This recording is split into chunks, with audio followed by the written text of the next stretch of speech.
So the general consensus is that Donald Trump is distracting from the Epstein files by going to war with Iran. Number one, I mean, there's a couple points I have on it. Many critics note that the surge in military action against Iran happened shortly after significant releases of the Jeffrey Epstein case documents, often called the Epstein files. However, the file contains hundreds of thousands of pages of court records, depositions, and flight logs that mention high-profile individuals is just wild. Critics directly say the war is being used as a media smokescreen because, again, distract, delay.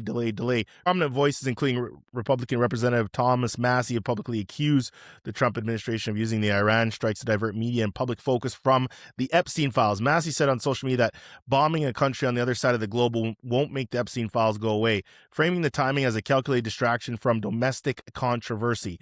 This criticism isn't limited to one side of the political aisle. Many commentators from across the spectrum are invoking similar language. Pop culture, again, commentaries amplified the idea. Political satire, entertainment outlets like Saturday Night Live, SNL, have explicitly joked that the Iran attack was a diversion from the Epstein files, not because there's proven evidence, but because that metaphor resonates with a lot of watching from outside the political press bubble. These comedic portrayals reinforce the notion of distraction in the public imagination. Now, welcome back to another episode of the Ryan Holtz Show podcast, everybody. This episode is proudly sponsored to you by Brand Life Advisory, helping you turn your amazing skills into income, but also making you viable in a marketplace that is tough. But again, it's not about new skills. It's about monetizing the current skills you have. Visit ryanholtz.ca and book a complimentary monetization audit. And please smash the subscribe and the like button and everything.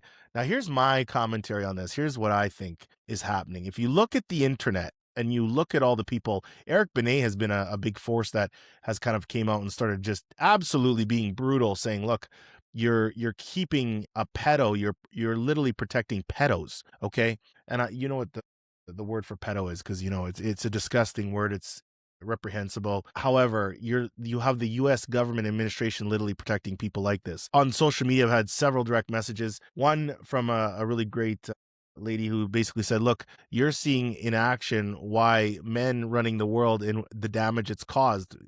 Again, we need to get more women in these positions of power, because if you went up to any woman and you said, hey, look, we're going to go and do some bad things to children today, that woman would say, yeah, not on my watch. This is not for a review or debate. Yeah, you're going to be thrown in jail or disciplined immediately, and that's not going to happen. The fact that people are not disgusted with this or mad enough with this, clearly, because, again, you still have somebody that's causing wars and running around and, allegedly stealing from the treasury and milking his own pockets. He's still nonetheless doing what he does with, basically no recourse. We know that eventually, though, karma always catches up and everybody, has to answer for their nasty sins and things like that. But again, here at the Ryan Holtz Show podcast, how do we talk about culture, entertainment, business, entrepreneurship without realizing what is happening into our beautiful world right now? We're based in Canada here, and we have our own problems going on. Look at the cost of living, look at all the things going on. But these, things happening to the South with the president directly affect, our Canadian government and how we live. And so never has it been more important to be informed. And some people out there, just commenting and trying to tell themselves this false narrative, honestly, they're just dumb. Like, it's right in front of you. I mean, don't, if you put lipstick on a cow, it doesn't make that cow not a cow. It's just a cow with lipstick. So don't fall for the smoke screen. Don't fall for any of that type of stuff, right? I mean, this is the reality. Now, Trump's on the news. The news this morning, as I'm going through and seeing what's happening, is saying, hey, there's going to be, unfortunately, more probably American soldiers that perish due to this war because they're sending more soldiers that way. And again, why is this happening? So be well, be good. And remember, curiosity should always be your mandate. That is my notes and my thoughts for this episode. Much love, Team Holt. We're so glad you enjoyed this episode of the Ryan Holtz Show podcast. Please don't forget to smash that 5-star review, as Team Holtz will love you for it. Also, say hi to Ryan anywhere on social media using the handle @RyanHoltz1. That's RyanHoltz1. And if you or your business is looking to expand your brand, book a brand jam with Ryan using the link in the show notes.